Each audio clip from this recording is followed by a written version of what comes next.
Nous accueillons Hortense Dift, notre éclaireuse immobilière, pas comme les autres. Bonjour Hortense. Bonjour Elena, bonjour tout le monde. Salut Hortense. Alors la dernière fois qu'on parlait immobilier, vous aviez essayé d'investir dans le locatif grâce à la loi Cellier.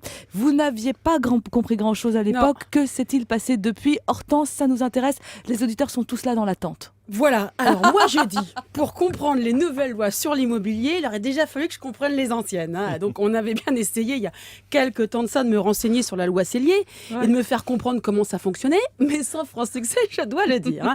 À part que la loi avait changé 10 fois de nom pour m'embrouiller, ça c'est sûr, c'est tout ce que j'avais retenu. En même temps, tant mieux que je n'ai rien retenu d'autre, parce que comme tout le reste a changé, et d'après ce que j'ai cru comprendre, pas en mieux, au moins comme ça je me mélange pas les pinceaux.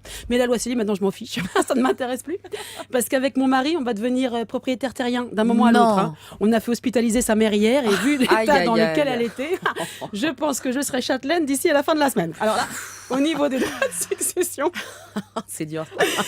Écoutez, je vous le disais, Laurent, mamie. Et là, au niveau des droits de succession, je crois qu'on est tranquille parce que quand je dis châtelaine, c'est pour rigoler, c'est une petite bécoque dans la Creuse et malheureusement, ça va pas chercher bien loin. Mais moi, il y a un truc qui m'inquiète.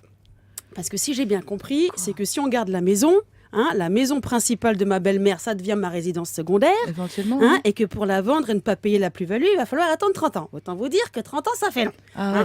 Mais alors, vu l'âge de sa mère et l'état de la baraque, on voit bien que ça fait quand même plus de 30 ans que c'est dans la famille. Alors, et en même temps, ça je vous parle aux experts, en même temps, la plus-value, on la calcule sur le prix d'achat. Et comme là, c'est gratuit, vu qu'on a hérité, que l'on va hériter incessamment sous peu, on calcule comment. J'aimerais bien le savoir. Alors, ou alors, on la vend en plusieurs morceaux. J'ai vu qu'aussi, on pouvait vendre en morceaux de 15 000 € chacun. C'est-à-dire en 20 fois sans frais, on n'a qu'à dire que c'est des places de parking.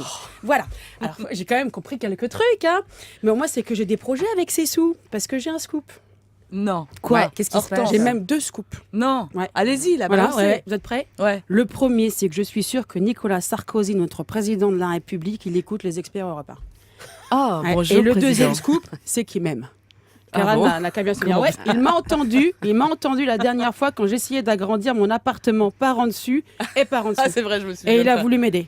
Autrement, vous expliquer comment la nouvelle loi sur la possibilité d'agrandir sa maison, son appartement de 30 ans. Mais c'est pour Alors, ça. mais oui, c'est parce qu'il vous aime. Maintenant, on peut rehausser son immeuble. Alors moi, je vais me construire un penthouse sur le toit. J'adore les nouvelles lois sur l'immobilier. Maintenant, on n'a plus qu'à attendre que belle maman fasse un petit effort. Quelle horreur. Et ce petit rire sarcastique à la fin. Merci Hortense. Alors, je crois qu'effectivement, vous n'avez pas tout compris et que les experts pourraient vous être d'un grand secours. Donc, je vous en J'espère bien. supplie, restez avec nous, Hortense.